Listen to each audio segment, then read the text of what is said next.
අපි කලින් වීඩියෝ එකේදී කතා කරා ෆෝම් එකක් භාවිතා කරලා කොහොමද ටේබල් වලට රෙකෝඩ් ඇතුළත් කරන්න කියලා. ඉතින් මම ඒ විදිහට ඔන්න අපේ ස්ටුඩන්ට් ටේබල් එකට ස්ටුඩන්ට්ලා 3 දෙනෙකුගේ රෙකෝඩත් මාක්ස් ටේබල් එකට මේ විදිහට රෙකෝඩ් පහකුත් ඇතුළත් කරගෙන තියෙයි. දැන් අපිට මේ රෙකෝඩයක් මකන්න ඕනේ නම් අපිට ටේබල් එකේ ඩේටා ෂීට් view එක හරහත් අපිට ඕඩර් කරන රෙකෝඩර් මෙහෙම සිලෙක්ට් කරලා මෙතන delete button එකෙන් මේවා delete කරන්න පුළුවන්. එහෙම නැත්නම් අපිට පුළුවන් අපි අර හදාගත්ත student form එකේ මේ delete button එක භාවිතා කරලා මේ රෙකෝඩර් මකන්න. ඉතින් එතකොට අපි කරන්නේ මුලින්ම මේ පහළ record navigation එක හරහා අපිට ඕන රෙකෝඩයට මේ විදිහට මාරු වෙනවා. මාරු වෙලා අපිට ඕන රෙකෝඩය සිලෙක්ට් කරගත්තට පස්සේ මෙන්න මේ delete button එක උඩ ක්ලික් කරලා අපිට පුළුවන් මේ රෙකෝඩය delete කරන්න. හරි. ඔන්න දැන් එතකොට අපි අපේ database එකේ forms හදන හැටිත් කතා කරලා අවසానයි. දැන් අපි ඊළඟට කතා කරන්න බලාපොරොත්තු වෙන්නේ කොහොමද අපි අපේ database එකේ query එකක් නිර්මාණය කරන්න කියලා. query එහෙම නැත්නම් විමසුම්. මේවා අපි භාවිතා කරනවා අපේ database එකේ තියෙන table වල අපිට අවශ්‍ය කරන record වෙන් කර හඳුනා ගැනීමට වෙන් කර ගැනීමට. එතකොට අපිට ඕනේ නම් පුළුවන් තනි වගු වල තියෙන record වෙන් කරගන්න. එහෙම නැත්නම් අපිට පුළුවන් වගු කිහිපයක් එකට එකතු කරලා ඒ ඔස්සේ අපිට ඕන කරන විස්තරය වෙන් කරලා ගන්න මේ query නිර්මාණය කිරීමෙන්. හරි. query එකක් නිර්මාණය කරන්න අපි මුලින්ම create tab එකට ගිහින් මේ create tab එකේ මේ query design කියන එක තමයි තෝරන්නේ. ඉතින් මේ query design කියන එක තෝරගත්තාම මෙතනදී අපිට මේ query එක සඳහා අවශ්‍ය කරන වගු තෝරන්න කියලා කියනවා. ඉතින් මම මෙතනදී මුලින්ම query එකක් හදන්නේ අපේ student table එකේ මේ වෙනකොට සිසුන් 3 දෙනෙකුගේ විස්තර සඳහන් වෙනවා. ඉතින් මට එතනින් ඕන වෙනවා 2000 අවුරුද්දෙන් පස්සේ ඉපදුණු ස්ටුඩන්ට්ලා විතරක් වෙන් කරගන්න. ඒ හින්දා මම මෙතනදී ස්ටුඩන්ට් ටේබල් එක විතරයි මේ query එකට භාවිතා කරන්නේ. ස්ටුඩන්ට් ටේබල් කියන එක සිලෙක්ට් කරලා ඇඩ් කරගන්නවා.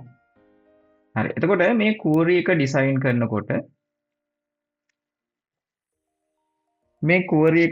කරනකොට හරි මෙන්න මෙතන තමයි අපි query එකේ නම ලබා දෙන්නේ. මේක අපි query එක save කරනකොට අපි කැමති නමකින් save කරන්න පුළුවන්. මේ කොටසේ පෙන්නන්නේ අපි query එකට තෝරාගත්ත වගු සහ වගු කිහිපයක් තෝරාගත්තා නම් අපිට මෙතන ඒ වගු අතර තියෙන relationship එක බලා ගන්න පුළුවන්.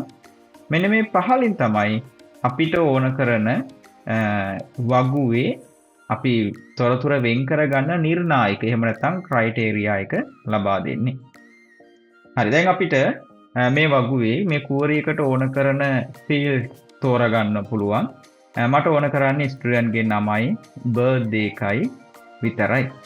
මට student ගේ register number එක mobile number එක මේ fee එක බලා ගන්න ඕන වෙන්නේ නෑ මේ query එකෙන්. ඒද මට අවශ්‍ය කරන ශේත්‍ර දෙක විතරක් මම double click කරලා ඒවා select කරගත්තා.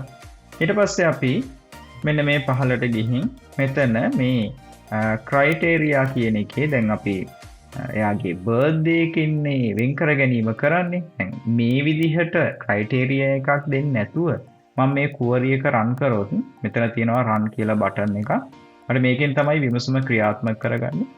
එතකොට අර table එකේ ඉන්න සිසුන් 3 දෙනාගේම විස්තර ටික මේ query එකේ පෙන්නනවා.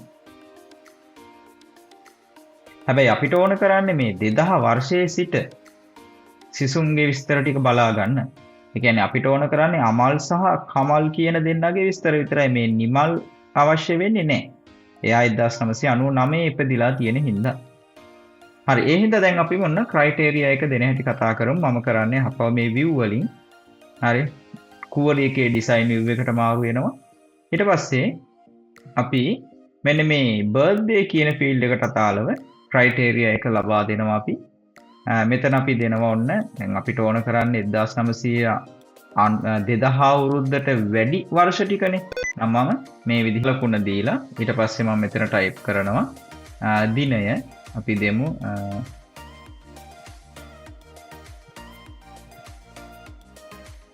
2000 ජනවාරි 1 වෙනිදා කියලා.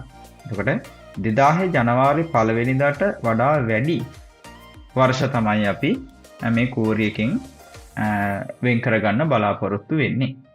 මේ විදිහට ක්‍රයිටේරියා එක දීලා අපි මේ රන් කියන බටන් එකට ක්ලික් කරපුවාම දැන් බලන්න අර නිමල්ගේ රෙකෝඩේ දැන් පෙන්වන්නේ නැහැ. මොකද එයා 1999 කෙනෙක්ින්ද පෙන්වන්නේ අමල් සහ කමල්ගේ රෙකෝඩ දෙක විතරයි.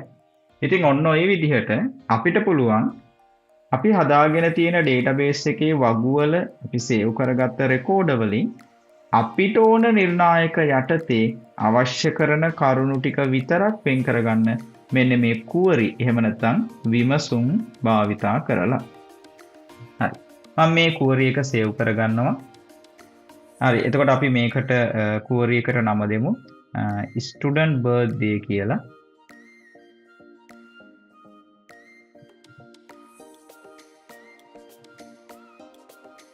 හරි. ඊට අපි තවත් කුවරියක් නිර්මාණය කරමු. දැන් මම මේ දෙවෙනි කුවරියකින් බලාපොරොත්තු වෙන්නේ ඩේටාබේස් එකේ තියෙන වගු දෙකම සම්බන්ධ කරගෙන මට ඕන කරන විස්තරය වෙන් කරගන්න. ඉතින් ඒ හින්දා මම කුවරි ඩිසයින් එකට ගිහිල්ලා ස්ටුඩන්ට් ටේබල් එක වගේම මාක්ස් ටේබල් එකත් ඇඩ් කරගන්නවා. මෙතනදී මේ වගු දෙක අතර තියෙන රිලේෂන්ෂිප් එකත් අපිට බලා ගන්න පුළුවන් වෙනවා. ඉතින් මේ කුවරි එක මම හදන්නේ ස්ටුඩන්ට්ගේ නමයි එයාගේ මොබයිල් නම්බර් එක ටෙලිෆෝන් නම්බර් එකයි විෂයන් තුනේ ලකුණුයි වෙන් කරගන්න. එහෙනම් මම අවශ්‍ය කරන ෆීල්ඩ් උඩ මේ විදිහට ඩබල් ක්ලික් කරලා ඒවා අපේ කුවරි එකට ඇතුළත් කරගන්නවා.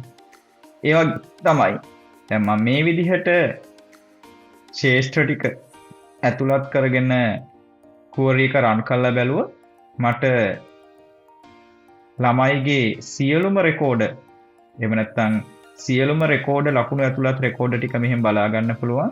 හැබැයි මම මෙතනදී ක්‍රයිටේරියා එකක් දෙනවා. මට ඕන කරන්නේ විද්‍යාව විෂයට ලකුණු 70ට වැඩි කට්ටිය කියලා. විද්‍යාව විෂයට ලකුණු 70ට වැඩි දරුවන්ගේ රෙකෝඩ ටික විතරයි මට ඕන කරන්නේ.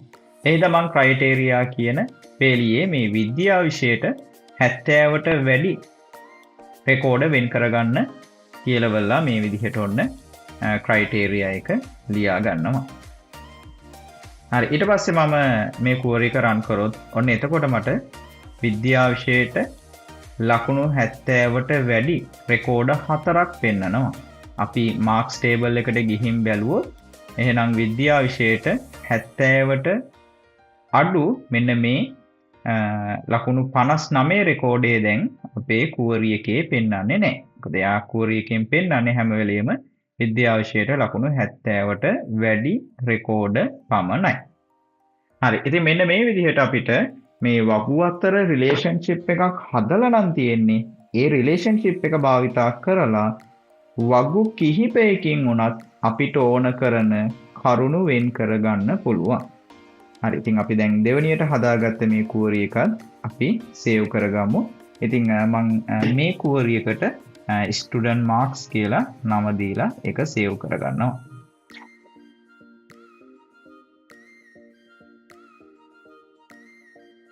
හොඳයි. අපි ඔය කතා කරේ එතකොට කොහොමද අපි මේ ඩේටාබේස් එකේ ටේබල් වලින් අපිට ඕන කරන රෙකෝඩ වෙන් කරගන්න කුවරි නිර්මාණය කරන්නේ කියලා.